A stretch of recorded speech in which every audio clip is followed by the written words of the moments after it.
Welcome to Chapter 11, Part 2 of Section 2. Today we're going to talk about fractions and word problems when it comes to solving multi-step equations. Just to recap, this was our objective from Lesson 11.2, Part 1, learn to solve multi-step equations. And our essential question, how do I write an equation from a word problem, which we're going to address here in Part 2.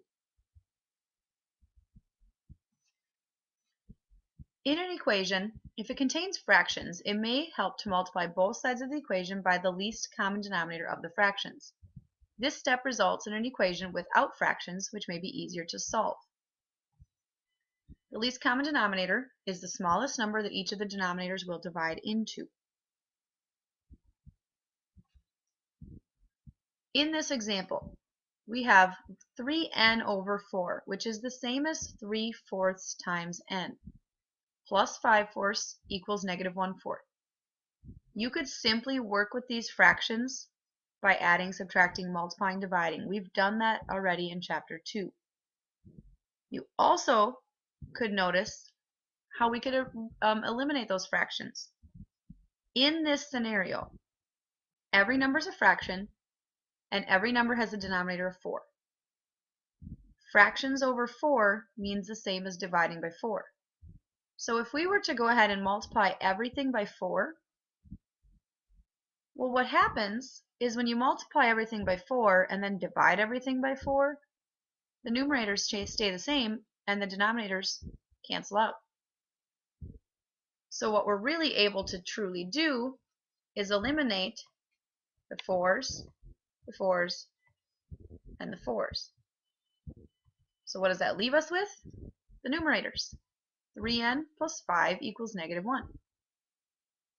That's a little bit less intimidating to look at to solve. Continuing on, if we want to solve this problem, we have 3n plus 5 equals negative 1. We would subtract 5 from both sides to get 3n equals negative 6. And our last step would be to divide by 3 to figure out that n equals negative 2.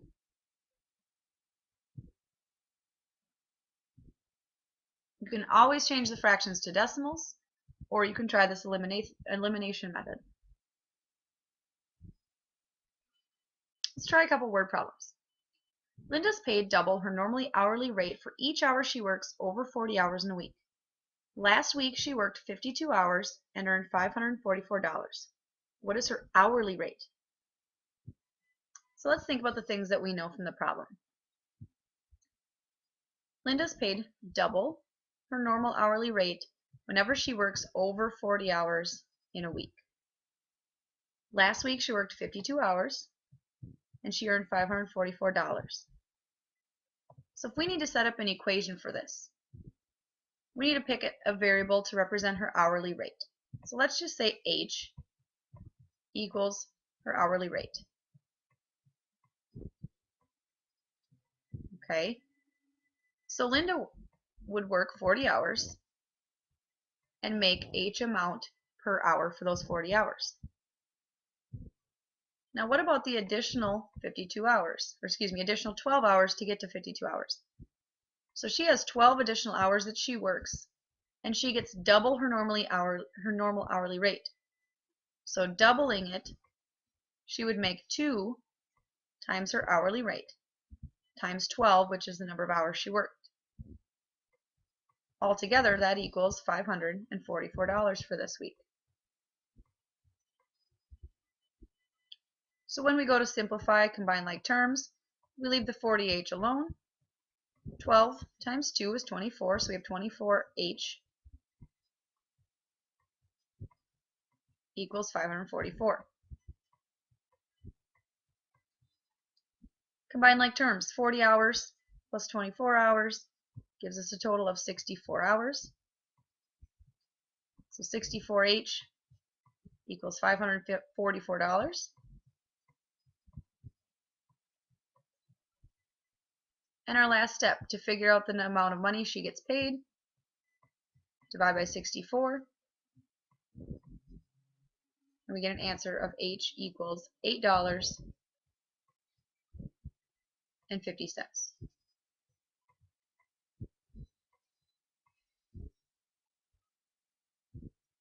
So when you're computing something like this, really her number of hours that she makes double for.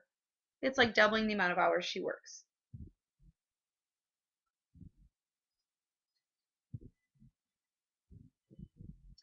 One more word problem.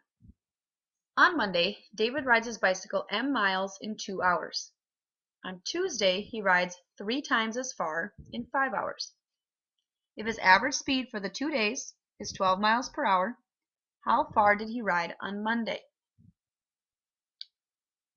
Round your answer to the nearest tenth of a mile. David's average speed is his total distance for the 2 days divided by total time. Average speed is a rate, and rate is measured distance over time. So if we think about the distance he went, on Monday was m, representing the amount of miles he went. Tuesday was 3 times m. The number of hours would be 5 hours and 2 hours, so 7. When we combine these terms, we get 4m divided by 7 equals 12. That's his average speed. Multiply both sides by 7. So 4 times m equals 84. Divide by 4, m equals 21. So on Monday, David rode 21 miles.